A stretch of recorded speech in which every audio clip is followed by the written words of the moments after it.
ஜெய் ஸ்ரீ கிருஷ்ணா. ஆண்டாள் திருவடிகளே சரணம்.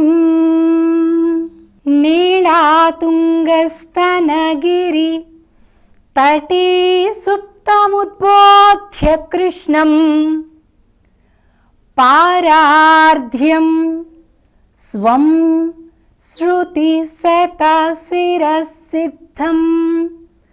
అధ్యాపయంతి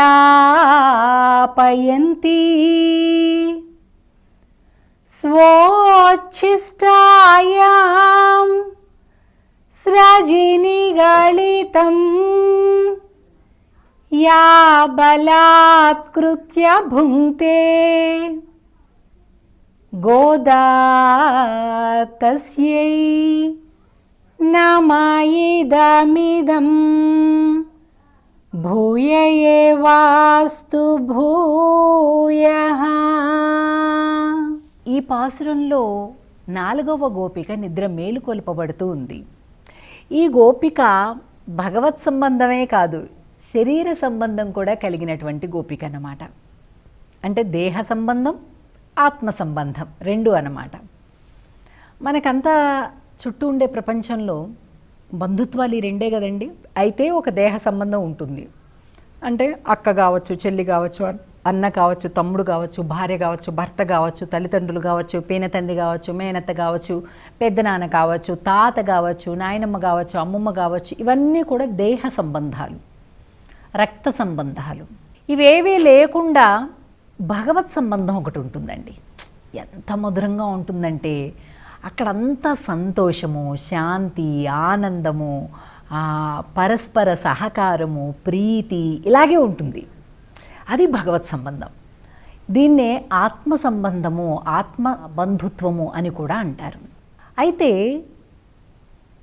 రెండూ కలిపి ఉంటే ఎవరితోనైనా అది ఇంకా బాగుంటుందండి. కేవలం భగవత్ సంబంధం చాలా బాగుంటుంది, కానీ ఆ భగవత్ సంబంధం కలిగినటువంటి వారే శరీర సంబంధం కూడా కలిగి ఉంటే, అంటే ఉదాహరణకి ఇప్పుడు భార్యాభర్తలు ఉన్నారనుకోండి, కొంతమంది జంటలను చూస్తుంటామండి. ఇద్దరు ఒకటే మాట, ఒకటే భావం, ఒకటే భక్తితో భగవత్ కార్యాలలో చాలా ప్రేమగా వాళ్ళు నిమగ్నమై ఉంటారు. ఎంత చూడముచ్చటగా ఉంటుందో అలాంటి వారిని చూస్తుంటే. అంటే ఆవిడ ఉపవాసం చేస్తా అంటే ఈయన సహకరిస్తుంటాడు, ఈయన పూజ చేస్తానంటుంటే ఆవిడ సహకరిస్తుంటుంది. ఇలా నిరంతరం కూడా అక్కడ సత్సంగం ఉంది, ఇక్కడ భజన కార్యక్రమం ఉంది, ఇక్కడ ప్రవచనం ఉంది, ఇక్కడ ఇలా చేద్దాం, స్వామికి అలంకరణ చేద్దాం, ఇలాగా ఇద్దరూ కూడా అలా మాట్లాడుకుంటూ, అలాగా భావాన్ని పంచుకుంటూ, అలాగా సత్కార్యాలలో నిమగ్నులవుతూ, దానం ధర్మం చేసుకుంటూ గడిపేటటువంటి గృహస్థాశ్రమం ఎంత మధురంగా ఉంటుందండి కదా. ఈ ప్రయాణం, ఈ జీవన ప్రయాణం అంత సులువుగా ఉంటుందన్నమాట, చక్కగా దాటటానికి. కాబట్టి దేహబంధము, ఆత్మబంధము రెండూ కలిగి ఉన్నటువంటి బంధం ఇంకా మధురంగా ఉంటుంది. అలాంటి ఒక గోపికను నిద్ర మేలుకొలుపుతూ ఉన్నారు ఈ 9వ పాశురం రోజు 4వ గోపికను.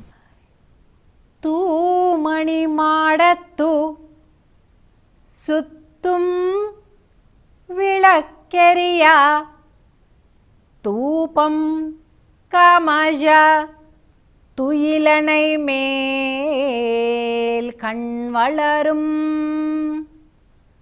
மாமான் மகளே மணிக்கதவம் தாழ்த்திரவாய்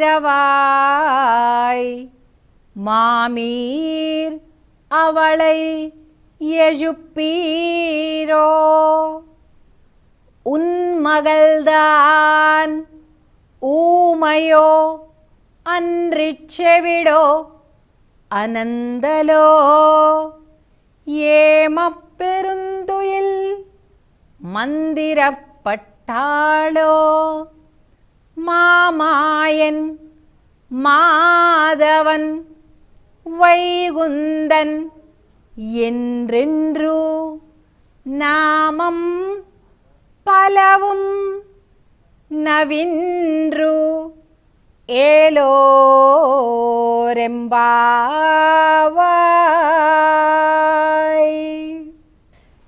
ఈ గోపిక భలే ప్రత్యేకంగా ఉంటుందండి. హాయిగా నిద్రిస్తుందట. వీళ్ళు బహుశా ఆ తలుపులకి ఏదైనా రంధ్రం లాంటిది ఉంటే ఈ ఆండాళ్ళు మిగిలిన స్నేహితులందరూ కలిపి అలా చూస్తున్నారేమో ఎక్కడన్నా సందులు కుందులు ఉంటే. ఏమిటి ఇంకా ఏమిటి రావట్లేదు, ఏమిటి ఇంకా ఏమిటి రావట్లేదు, నిద్ర మేలుకోలేదా, ఏం చేస్తుంది అని అలా చూస్తున్నారు. ఆవిడ హాయిగా పవళించింది. హంసతూలిక పల్పం అలాంటి ఒక పానుపు పైన. అసలు ఏమి భాగ్యం అండి ఈ గోపిక భాగ్యం. ఎందుచేత స్వామి కృష్ణుడికి ఈ గోపిక అంటే ఎంతో ప్రీతినట. అసలు ఎంత ప్రీతి అంటే నందగోపుడు తాను ఒక పెద్ద భవంతిని కట్టించుకోవడానికి, ఆయన ప్రభువు కదా, బోలెడు మణులు, రత్నాలు, మాణిక్యాలు, పచ్చలు, వైఢూర్యాలు, కెంపులు ఇలాంటివెన్నో పెట్టేశాడట. అలా వాటితోటి కట్టించాలి ఇల్లు అని. ఓ బళ్ళ కొద్దీ వజ్ర వైఢూర్యాలు తెప్పించేశారు. సరే మన స్వామినే ఇన్ఛార్జిగా పెట్టేశారు, నాయన నువ్వే కాస్త దగ్గరుండి కట్టించు అని. ఇంకా మన స్వామి ఊరుకుంటారా? ఆయనకి తనని తాను చూసుకోవడం కంటే తన వాళ్ళని చూసుకోవడమే బాగా ఇష్టం అన్నమాట. తానేదో అనుభవించాలని అనుకోడు, అందరికీ ఇవ్వాలనుకుంటుంటాడు స్వామి ఎప్పుడు. అలాగా ఈ గోపికంటే తగ్గని ప్రీతినంట స్వామికి. ఇంకేం చేశారట, ఆ మణులు, మాణిక్యాలు, వజ్రాలు ఇవన్నీ కలిపేసి ఈ గోపికకి పెంచి ఇల్లు కట్టించేశారట, పెద్ద భవంతిని. ఓ పక్క ఇలా ఇరిగిపోయి కొద్దిగా కాంతి తక్కువగా ఉండి ఓ చిన్న సైజు, అందులో క్వాలిటీ లెస్ ఏవేవైతే ఉన్నాయో అవన్నీ తను పెట్టుకున్నాడట. చూడండి, జీవుడు ఇల్లు వైభవంగా ఉంది, పరమాత్మ ఇల్లు తక్కువగా ఉంది. ఏంటిది అంటే, మనమంతా ఎక్కడుంటాం, మన ఇల్లు ఏంటి? జీవుడికి ఇల్లు పరమాత్మ యొక్క హృదయస్థానం. మన ఇల్లు బాగానే ఉంటుంది, మరి ఇప్పుడు పరమాత్మ యొక్క నివాసం ఎక్కడా? మన లోపల. ఇది ఎలా ఉంటుందో మనకి తెలుసు. అందుకని మన ఇల్లు చాలా బాగుంటుంది, స్వామి ఇల్లు అంత బాగోదన్నమాట. మనం బాగోం కదా. అలాగా నవవిధ రత్నములతోటి నిర్మించబడినటువంటి ఒక గొప్ప భవంతిలో ఈవిడ పవళించి ఉంది. మణులు ట్రాన్స్పరెంట్గా ఉంటాయి కదా, అందుకని లోపల ఈవిడ ఏం చేస్తుందో బయట వీళ్ళందరికీ కూడా కనిపిస్తుంది అన్నమాట. ఆవిడ ఆ మంచం చుట్టూతా, పానుపు చుట్టూతా కూడా మంచి దీపాలన్నీ పెట్టుకుందట. ధూపం కమజ తుయిలనై మేల్ కణ్వళరు, మంచి అగరబత్తులు పెట్టుకుంది, అలాగే దీపాలు పెట్టుకుంది. పైనుంచి కుత్తు విளక్కులు అంటారండి, అంటే హ్యాంగింగ్ ల్యాంప్స్, ఆ పైనేమో అవి ఉన్నాయి, కిందేమో మామూలు స్టాండ్ దీపాలు ఉన్నాయి. ధూపం మంచి పరిమళాలు వెదజల్లేటటువంటి అగరు ఉంది.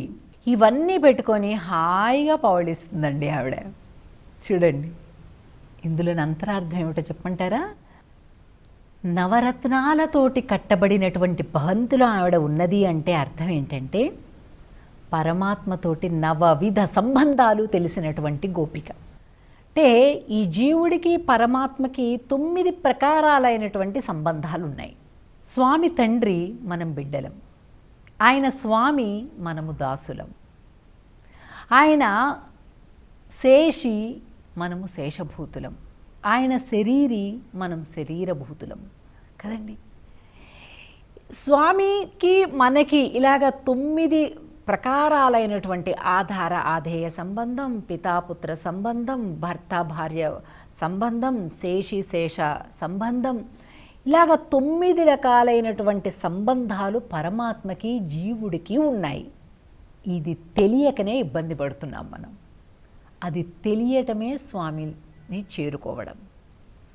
అలా ఈ గోపికకి తెలుసు, ఆ జ్ఞానం కలిగిన గోపిక. అందుకే హాయిగా స్వామి యొక్క స్మరణలో ఉన్మత్తమైపోయి ఉంది. బాహ్యంగా కనిపించేటటువంటి స్థితిని గురించి పెద్దల్ని ఎప్పుడూ తప్పు పట్టకూడదండి. గురువులు, జ్ఞానులు వారు సదా పరమాత్మతో రమిస్తూ ఉంటారు. లౌకికమైనటువంటి విషయాలను చూస్తూ ఉంటారు, అక్కడే ఉంటారు, కానీ అదంటే పట్టదు వారికి. ఆహా నాకు ఇది కావాలే అనేటటువంటి ఒక వెంపర్లాట ఉండదు వారికి. వారు కూడా అక్కడే ఉన్నట్టుగానే కనిపిస్తుంటుంది, కానీ వారికి అది అంటదనమాట. అలాగా ఈ గోపిక పరమాత్మతోటి నవవిధ సంబంధముల యొక్క జ్ఞానమును కలిగినటువంటి గోపిక. చూడండి, చుట్టూత దీపాలు పెట్టుకుంది అని చెప్తున్నారు. దీపం అంటే ఏంటి? కాంతి. కాంతి అంటే ఏంటి? జ్ఞానం. అటువంటి జ్ఞానమును కలిగి ఉన్నటువంటి గోపిక అన్నమాట ఈవిడ. మామాన్ మగళే, ఓ మామ కూతురా అని పిలుస్తున్నారు. అంటే దేహ సంబంధము ఆత్మ సంబంధము రెండూ కూడా ఉన్నటువంటి గోపిక అన్నమాట. మణికదవం తాల్తిరవాయ్, సర్లే వచ్చేద్రు మీరే అందరి లోపలికి అని అన్నట్లుగా అనిపించింది. వెంటనే వీళ్ళు అంటున్నారు, అంత మణులతోటి ఉన్నది అసలు ఇల్లు. మరి ఈ మొత్తం మణులతోటి నిర్మించిన ఇంటిలో తెలియడంలే, ఆవిడ రాండిలే మీరు లోపలికి రాండిలే అని అంటే కూడా వీళ్ళకి అర్థం కావడంలే. అందుచేత మణికదవం తాల్తిరవాయ్, నువ్వే తీయాలమ్మా, మేం తీసుకోలేం. అది ఇందులో కూడా అంతరార్థం అండి, ప్రతి మాటలో అంతరార్థం ఉంటుంది తిరుప్పావైలో. కనుక నువ్వే తలుపు తెరువు, నీకు నువ్వు అనుగ్రహించు అనడంలోని ఉద్దేశం ఏంటంటే, భగవత్పరంగా ఒక అర్థం ఉంది, ఆచార్యపరంగా ఒక అర్థం ఉంది. పరమాత్మ తనకు తానుగా అనుగ్రహించాలి మనకి. మన సాధన ద్వారా ఆయన్ని పొందాలి అనుకోవడం మూర్ఖత్వం. ఏమీ చెయ్యకుండా ఉండలేక ఆయన పట్ల ప్రీతితోటి ఏదో ఒకటి ప్రవర్తిస్తుంటాను తప్ప, మనం చేసిన పూజలు పుణ్యాలు ధర్మాలు దానాలు మన ప్రవర్తన లేకపోతే మన ఇంద్రియ నిగ్రహాలు వీటితోటి పరమాత్మని మేము పొందగలం పట్టుకోగలం అని అనుకున్నావు అంటే నీ అంత మూర్ఖుడు మరొకళ్ళు లేరు. అసలు మనం మన సాధనతోటి ఆయన్ని లొంగ తీసుకుంటాము, ఆయన్ని చేరుకుంటాము, ఆయన్ని పొందుతాము అనేది ముందు తీసేయాలి మన మనసుల్లోంచి. ఆయన దివ్య అనుగ్రహంతో మనల్ని దగ్గరికి తీసుకోవాలని కోరుకోవాలి తప్ప, నేను చేసిన దాని వల్ల ఆయన తీసుకోవాలి అనేటటువంటి కండిషన్ ఎప్పుడూ కూడా భావించకూడదు. దాన్ని పరగత స్వీకారం అంటారంటే తనకగా తాను తీసుకుంటాడనమాట స్వామి. అలాగే ఆచార్యులు కూడా గుహ్యమైనటువంటి శాస్త్రముల యొక్క అర్థాన్ని చెప్పాలి అంటే ఆ తాళం చెవి ఆచార్యుల చేతిలోనే ఉండాలి. గురువులు పెద్ద కీకారణ్యంలా ఉండేటటువంటి ఆ వేద అరణ్యములలోకి ప్రవేశించి కావలసిన మొత్తాన్ని తీసుకొని తిరిగి సారాంశాన్ని మనకు అందిస్తారు. ఆ సారాంశం ఒక్కటి పట్టుకుంటే చాలండి మన జీవితానికి. అన్ని వేదాల్లోకి వెళ్ళిపోయి వామ్మో ఎక్కడ చదువుతాము, ఎక్కడ అర్థం చేసుకుంటాము, ఎలా అర్థం చేసుకుంటాము, ఎలా నిలుపుకుంటాము, ఎలాగా మనం ఒకదానికొకటి సమన్వయం చేసుకోగలుగుతాము, దండమండి. హాయిగా ఆచార్యులైన వారు గురువులైనటువంటి వారు ఆ కష్టాలేవో పడిపోయి ఇది ఇలా పాటించండి, ఇలా చెయ్యండి, ఇలా ఉండాలి అనేది చెప్పింది విని దాన్ని వరకు ఆచరిస్తే చాలు మన జీవితానికి. అలా ఎంత కరుణ అండి ఆండాళ్ళ తల్లికి. పైకి ఒక మంచి కథలాగా ఏదో వీళ్ళందరూ ఏదో ఒక స్వామి కోసం వ్రతం చేయడానికి వెళ్తున్నట్టు, స్వామి కావాలనుకున్నట్టు, ఏమ్మా నువ్వు లేచావా, నువ్వు వచ్చావా, ఏంటి మామ కూతురా, ఓ అత్త కూతురా, ఇవన్నీ చూడండి లౌకికమైనటువంటి ఒక మాటల్లాగా అనిపిస్తుంటుంది. కానీ ఎంత గూఢమైనటువంటి వేదాంత అర్థాలు దాగి ఉన్నాయో చెప్పలేము. అవళయ్య జుప్పీరో ఉన్మగల్దాన్ ఊమయో అన్రిచ్చెవిడో అనందలో. ఇంకా అలాగా జాగ్రత్తగా చూస్తే ఆ పక్కనే ఆవిడ తల్లి కూడా ఆ పక్కన కూర్చున్నట్టుగా చూశారు. ఈవిడంటే ఏదో నిద్రలో ఉన్నదో భగవద్ గుణానుభవంలో ఉన్నదో ఈ గోపిక లేవడం లేదు. యామ్మా మామీర్ అవళయ్య జుప్పీరో, అత్త నువ్వన్నా పక్కన కూర్చున్నావు కదా, నువ్వు లేపచ్చు కదా ఆవిడ్ని అని ఆ పక్కన ఉన్నటువంటి ఆ గోపెమ్మ యొక్క తల్లిని ఉద్దేశించి మాట్లాడుతున్నారు. భగవత్ గుణానుభవంలో నుండి బయటికి తేవడానికి మరొక భాగవతోత్తముడి యొక్క సహాయం కావాలి. అంత ఉన్మత్తమైనటువంటి భక్తి పారవశ్యంలో ఉన్నటువంటి వారిని ఇష్టం వచ్చినట్లుగా మనం బయటికి తేలేము. ఇంత చెప్పి ఉన్మగల్దానూమయో అన్రిచ్చెవిడో అనందలో ఏమప్పెరుందుయిల్ మందిర పట్టాళో. ఏమ్మా ఎవరైనా మంత్రం వేసేసారా ఏమిటి, ఇంత లేపుతున్నా ఆవిడ లేవడం లేదు అంటే ఏంటర్థం? కృష్ణుడు ఏమన్నా మంత్రం వేశాడా అని అన్నమాట. మామాయన్ மாதவன் வைகுந்தன் என்றென்று நாமம் பலவும் నవింద్రు ఏలోరెంబావాయ్.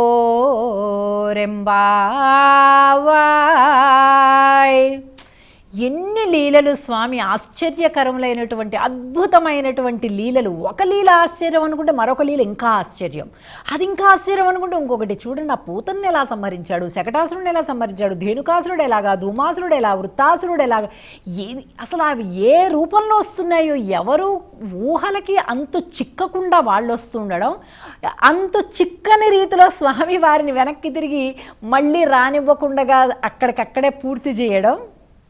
ఈ లీలలన్నీ పాడుకుందాం, మాధవాని పాడుకుందాం, వైకుంఠనాథాన్ని పాడుకుందాం. రా తల్లి, నీవు కూడా వస్తే అందరం కలిపి స్వామి యొక్క గుణకీర్తన చేద్దాము అని ఆండాల్ తల్లి ఈ నవవిధ సంబంధ జ్ఞానము కలిగినటువంటి ఈ గోపెమ్మను నిద్ర మేలుకొలుపుతున్నారు ఈ 9వ పాశురంలో. జై శ్రీకృష్ణ. ఆండాళ్ తిరువడిగళే శరణం.